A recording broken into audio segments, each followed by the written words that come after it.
Jeg hedder Carsten Dahl, og jeg vil gerne byde dig velkommen til spørgsmålet, hvad handler livet om? Ofte hører jeg svar i retning af at gøre en forskel. Men jeg ved ikke, hvordan du har det med det, men jeg tænker mere og mere, at det at gøre en forskel bliver en talemåde mere, end det bliver en væremåde. Jeg tænker sådan, som en del af svaret på spørgsmålet er noget i retning af, at livet handler om at være i live. Når du er i live, så bobler du af energi inde i dig selv. Og den energi kan du bruge til at skabe og opfylde det sande formål med livet, nemlig lykke eller positiv energi. Så kunne jeg jo spørge dig, har du brug for mere viden for at være den positive energi?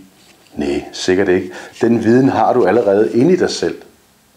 Jeg kan også spørge dig, er der noget, der skal ske for at du er den positive energi? Og der vil der sikkert være situationer, der vil være perioder, hvor du godt ved, der er et eller andet, jeg er nødt til at gøre eller handle på, for at være positiv energi. Men der er et eller andet paradoks her i livet også, det er, meget ofte ved jeg godt, hvad jeg skal gøre, men jeg gør ikke altid det, jeg ved. Så vi ved godt, når noget er sandt. Det kan jeg mærke, det kan jeg genkende inde i mig selv. Men det virker også lidt som om, at vi kommer lidt ud af træning med at genkalde, genmærke, genføle sandhed. Og mere kobler den her til hele tiden, mere end at lade den komme herned og komme til udtryk.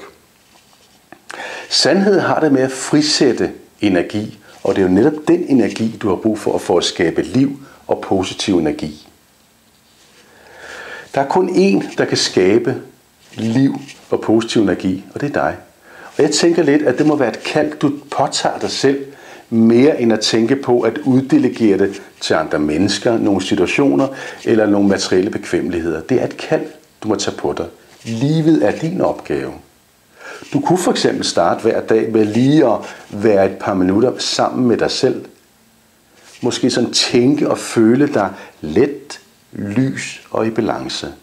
Jeg føler, jeg tænker mig let, lys og i balance. Prøv at give det chancen. Og inden for ganske kort tid vil du mærke, hvordan sådan energien kommer op i dig og bliver til et fedt udtryk i dit ansigt. Og det er den energi, du skal gå ud og møde mennesker og situationer med. Ha' en god energi.